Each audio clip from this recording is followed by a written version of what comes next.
Today's video is sponsored by Squarespace. So back at the end of 2023, I did a video testing out this thing right here. This is the AGO film processor. And if you missed that video, what this is a pretty compact tool for film development that has one pretty unique feature that kind of sets it apart from others. And that is just this temperature monitoring and time compensation feature. And that's what kind of appeals to me most. I'll talk about it a little more afterwards. But in that original video, I just had one of their beta units. It was when they were still in the funding stages. I just developed some black and white film because that's what I had at the time. But I did say what would appeal to me most is using this for color film development. And recently was able to get my hands on a production unit right here and thought that it was finally time to try it out for that. So in this video today, going to develop some color film, have a roll of Portra 400 here, some new to me chemicals that I've never used before for C41. This is a kit from Bellini, and going to develop this, share the process. We'll scan it on the Frontier SP3000 and we'll take a look at the results and we'll see how nice this is to use and how much easier it makes developing color film. Also, I just want to say that original video I did was not sponsored by Vintage Visual. That's who makes this. Neither is this video. They basically just reached out to me about a month ago and offered to send me one of these to keep as a way to say thanks for doing that first video for them, but there was no agreement in place or anything to make another video. I just thought it could be interesting. So if you missed that original video, I'll do just a quick rundown of how this works and kind of what the features are, but I would suggest going and checking that one out. I'll put a link to it below just because I really go into specifics about everything that this does, but I'll just talk about, I guess, like the important features or the standout ones. So this thing is battery powered, has a USB-C port here on the side, which you use to recharge the internal battery. And then how it works is you take a Patterson tank and you mount it on here horizontally, and I won't press this on right now. And this can use all the way up to, I think, an 8 reel tank, so you can do 8x10 paper and film as well. Right now here in the UK, I think this goes for £369 as retail price, and that does come with this tank right here. So it is a bit of an investment, but it does have some nice features to it. So the first is that this is continuous agitation rotary processor, has this center column here, or this center spindle that's motorized and spins, and that connects to the column inside the Patterson tank and spins that continuously. And this is really nice because it brings consistency to a workflow, and it's also a lot more hands-off. You basically just start the process and leave it. You don't have to sit there agitating by hand for the first 30 seconds and then every minute or so on and so on. Also, since this is a rotary processor, it's going to use less chemicals as well, so more efficient. But then it's also just very compact. So you can see right here, you know, this is something that once you're done developing, you could go put in a closet or in a drawer. You don't really need a permanent space for it, like something like a CPE. So that is very nice as well. But the big thing, like I've mentioned a couple times, for me at least, is this temperature and time compensation feature. So as you can see, the AGO has this temperature sensor on the bottom. And how this works is it basically monitors the temperature of the chemicals through the entire process. And if they fluctuate at all, it'll compensate by changing the development time. And it actually has presets installed already for different brands of popular chemicals. So it does have the Bellini kit in here, and these take into account the recommended compensation for them. So for example, let's say you pour in your developer and it's too warm, the AGO is gonna cut back development time accordingly. So really this is a way, I guess, to get just as like precise and specific with your times as you possibly can. And, you know, for the past couple of years, I've been using a Jobo CPE for all of my film developing here at home and for color at home. And I am confident with my process. You know, I've done it enough now, but still I'm so obsessive over temperatures when I'm doing it. And every single time I pour in the developer, I am wondering what's happening during those 3 minutes and 15 seconds, and if anything's changing or if it's too high. So I am curious if, you know, the peace of mind that this brings will make me change from the Jobo to this for all of my color moving forward. Okay, so we're gonna jump into the process now. Gonna load up my Portra 400 and then mix up some chemicals. I'll share this process with you, like I said, using the Bellini C41 kit, which I've heard good things about. Typically I'm using Jobo C41 chemicals, but you have to buy them in a 5-liter batch, which is always way too much. So I figured it's a good opportunity to try this one. So we'll mix these up and then we'll jump into the bathroom, developing room, and we'll start the process. So the Bellini kit comes with a developer, a bleach, and a fix, and then also a stabilizer. and it'll mix up to make 1 liter of working solution with all the chemicals except for the stabilizer, which can make up to 10 liters of working solution. And what I'm going to do today is I'm going to start with distilled water, but I'm going to cut all of the ratios in half and just mix up 500 milliliters, which is a good amount when using these Jobo bottles, which I'm going to store it in, and also when doing rotary processing with a small tank like this. Interesting to note as well, the developer with this Bellini kit is only 1 part, which is different than any other kit I've used before, which are usually 2 or 3 part.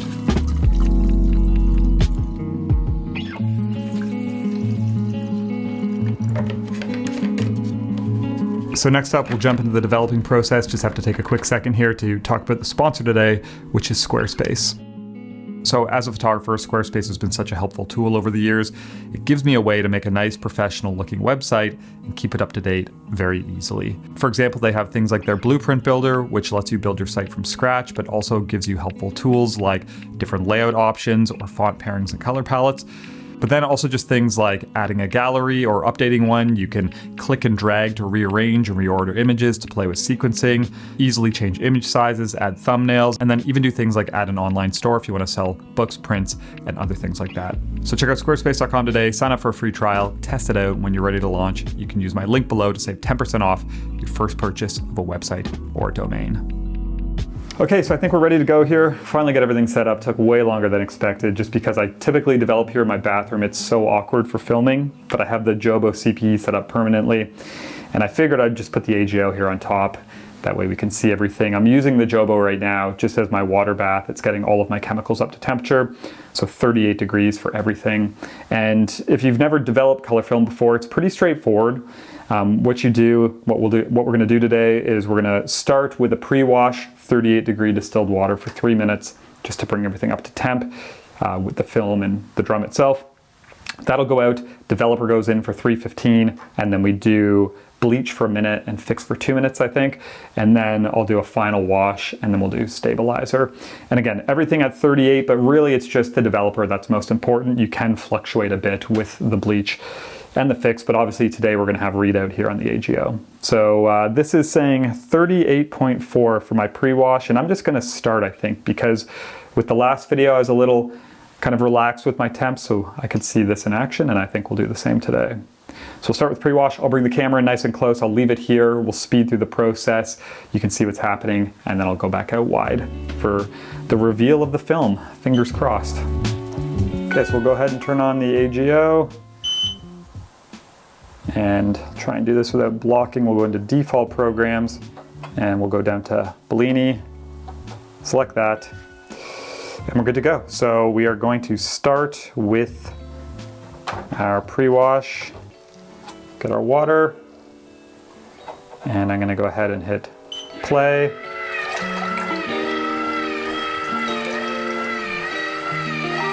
There we go.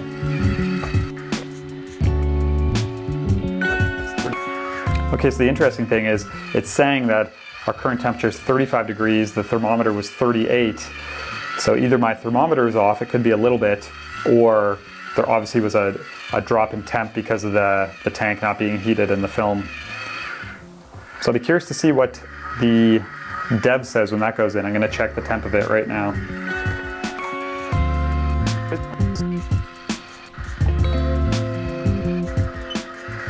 Okay, I'm gonna pour the rinse out.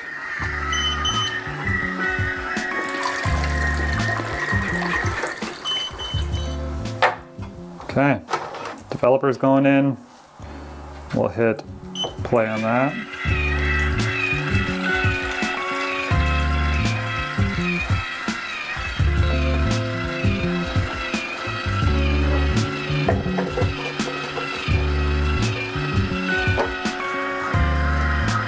So this is saying that our developer is at 37, but there's no kind of fractions of that. So I don't know if that's like 37.2 or 0.8, but we'll see what this does.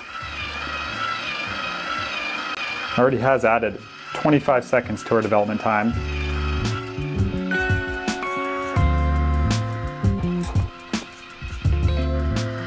So it's now added 32 seconds to our development time. So it is dropping temperature, which makes sense.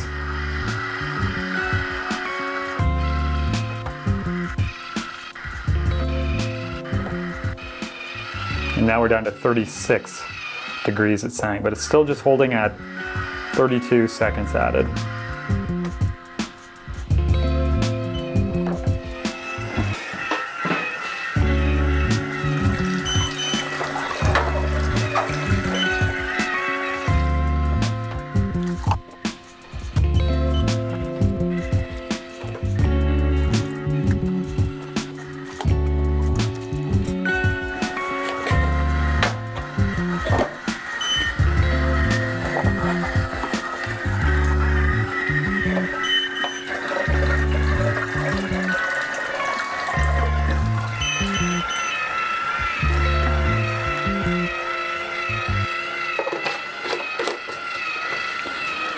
So that's the stabilizer in. I'll let this run for maybe 30-45 seconds.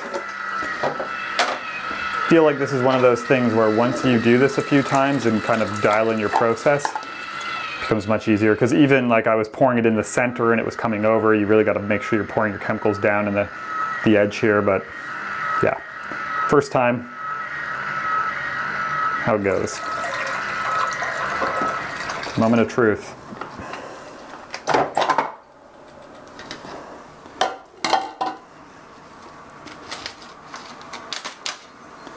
We have negatives, and we'll let those dry and we'll see what they are, but there are negatives there, so that is the most important part of the process.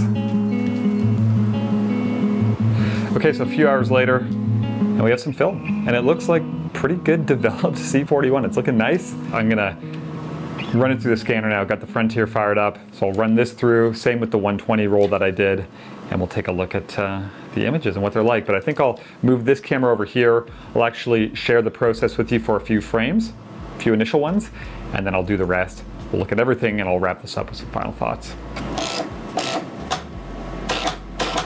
So the Frontier is going to do a nice pre-scan here. I'm very curious to see how the color conversion is. The biggest thing with home development. The Frontier does a great job, but I've never done any home developed C41 with it yet. All right, so we'll pass on these couple first blank ones. And up first, I remember this now. This is a sunrise shot and it looks very moody as is. Colors look great. And you know what? Part of me would be tempted to brighten this way up, but I think I'm actually going to leave it completely as is because I like how moody this is. Maybe I'll just give it a little bit. Actually, I'm going to leave it. That one's nice. So I'm going to not touch that. Colors, straight conversion, happy with that. This one as well, I'm going to adjust this frame over, but same thing from a color standpoint, even from a density standpoint. I think I'd leave that. I love the seagull up there. And this is cool. This is, like I said, what was most interesting to me. Developing C41 at home, I'm always just curious how the colors are going to look, because if the temp or times aren't kind of bang on, you will start to get shifting in the shadows and stuff. This looks good though. We'll try and find a couple more here that I can show you. This one looks like it definitely needs some adjustment, so I'm going to add density, and then I'm going to remove some yellow, maybe remove some magenta, and then add a bit of cyan. Maybe a bit more density, even something like that. Looks pretty good to me. Again, that featureless sky. This one could be fun though. I'll add a bunch of density and drop this down. And that looks good. Again, not really many color adjustments with this, which is great to see. That makes me very happy. Maybe I'll do a little bit of magenta, 1 point. Same with cyan. Maybe not though, maybe I'll put some red back in.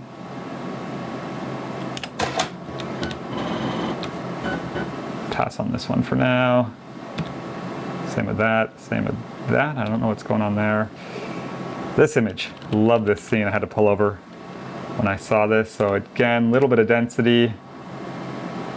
And maybe some minus yellow, add blue.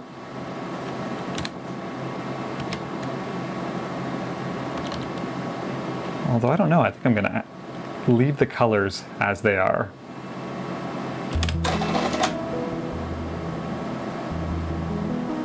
So I finished up scanning both rolls of film, and overall I just have to say, very happy with how these looked. Really no surprises, which was great to see. The scans converted great, didn't really need much when it came to color adjustments as we saw, and overall just were what I would expect from a properly developed roll of C41 color negative film.